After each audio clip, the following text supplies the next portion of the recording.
Welcome to episode 19 of Maddie's Joy, an Angelman Journey podcast. I am your host, Adam Birchmeyer.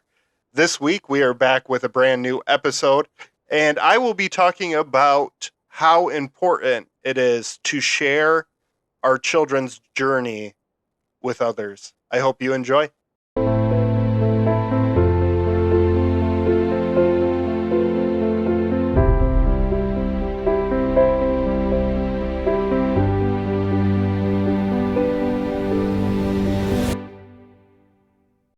Welcome back to the Maddie's Joy podcast. We are here after a 2 week hiatus. We had the Angelman Syndrome Foundation walk as well as the holiday. Um, so decided to take a couple weeks off to just enjoy and be present in the moment. I hope everybody's walk experience was full of joy, full of laughter. I always say that these things are they go by too fast, right? The first Angelman experience, Angelman event that I went to was a family conference, and I was a little bit spoiled by that. Um, because once you get to these walks, it's kind of like organized chaos, and I don't mean that in a bad way. Shout out to Rose Timbers and her team who organized the Michigan walk. I can only imagine the work that goes into it, but I always have a game plan of coming in and talking to a bunch of people, and it's more like, hey, hi, how you doing? And then you're with your friends and your family and the rest of your team, and also trying to corral your child. Um, so the days always go by too quickly. But I did want to recognize some very important people or businesses here in Muskegon that actually donated to the baskets that we had for the silent auction. Um, most of these people are people who I network with. A couple people didn't even know me or Maddie, but just heard our story and decided to donate. Um, I will be posting links on this week's blog. So if you guys could support these businesses or just say thank you to them, that would be great. Um, but in no particular order, Simply Glazed Popcorn in North Muskegon, right on Holton Road, donated a nice popcorn basket. Complete Restoration and Cleaning also donated. The Muskegon Police Department, who donated a few Ring doorbell cameras and a few other items. The West Michigan Symphony actually donated 2 symphony vouchers. Compass Health and Wellness, and then as well a local author, Laura Holmes, who writes travel books and does a travel blog, also donated 2 of her books. So, to those individuals and people a part of those organizations, thank you so much. Um, you guys really made a difference. You guys decided to use your resources to help further the Angelman Syndrome Foundation and all the work that they do. As I mentioned, I will be posting links on Monday's blog. So if you want to support those businesses or just shoot them a quick message and say thank you, that would go a long way. Because yeah, they found out about Angelman syndrome like um, we all do. Like most people have never heard of it unless it directly affects their family or def- affects somebody around them. Um, and that's why I share so much of what I go through with Maddie. The good, the bad, the ugly, the funny. Um, because I think Maddie can teach the world a lot of things. She has taught me a lot of things. Um, and the most important thing that she's taught me is to not sweat the small stuff. Um, we run 24/7 as an Angelman parent. Something we're always on edge. Something could always come up. Um, but Maddie has really taught me to kind of slow down because, and I've mentioned this before, but the best part of my day is when I go pick her up from daycare.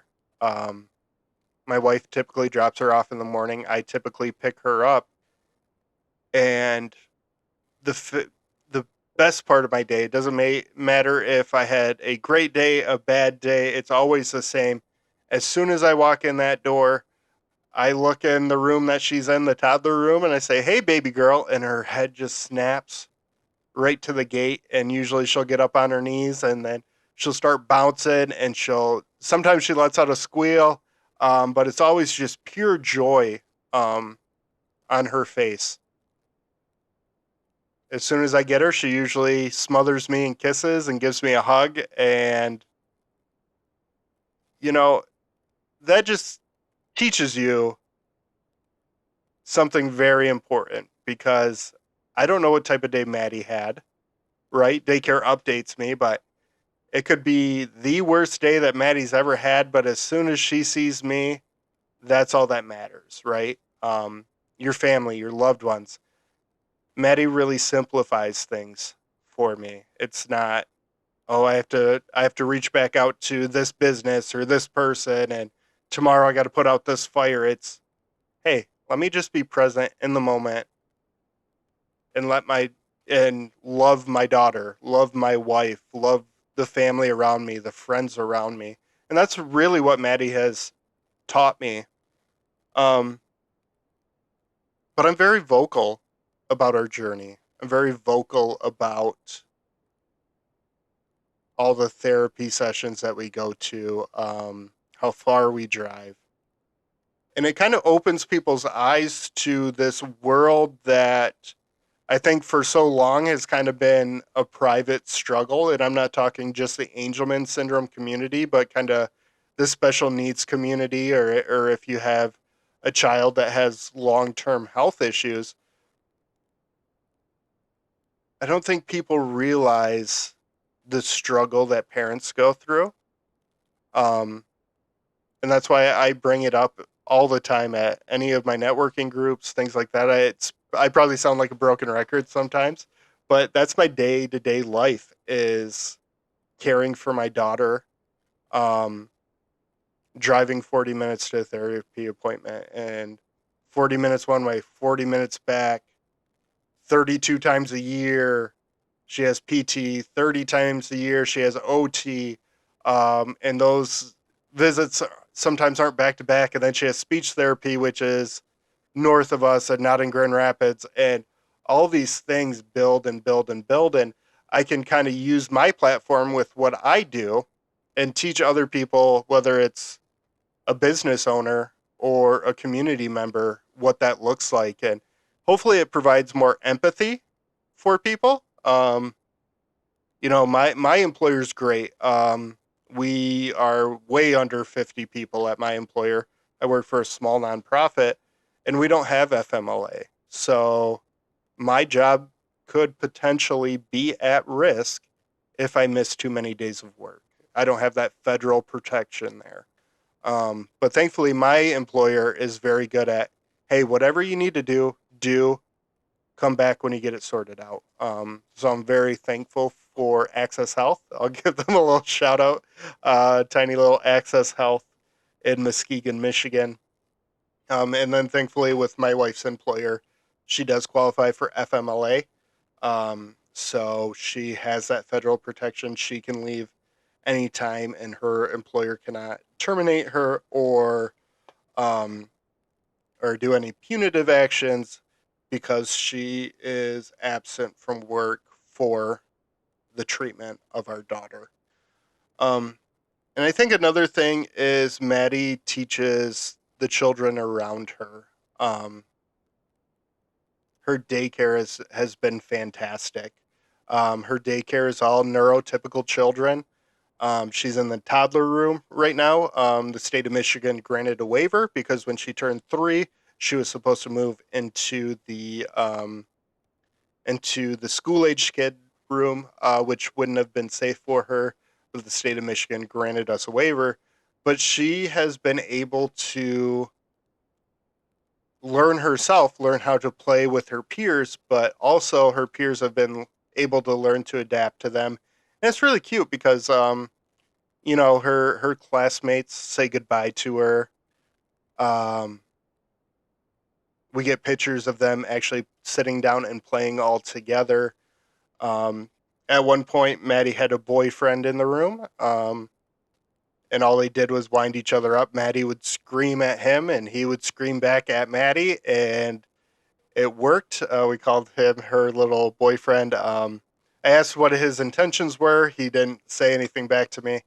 Um, but that's really important for children to be exposed to people who might view the world differently than them, whether that's, in a diversity setting or a setting like, even having a special needs child in your room, because everybody walks this path differently. One nice thing that we were able to do is send little postcards home for Valentine's Day with the kids. They got their little Valentine's Day gift, but this little card was specifically for the parents, just explaining what Angelman syndrome was, um, and had a few good interactions with parents who were there picking up their kids from the toddler room. So we're always just trying to not only expose the world to Maddie, but exposing Maddie to the world. Um, I think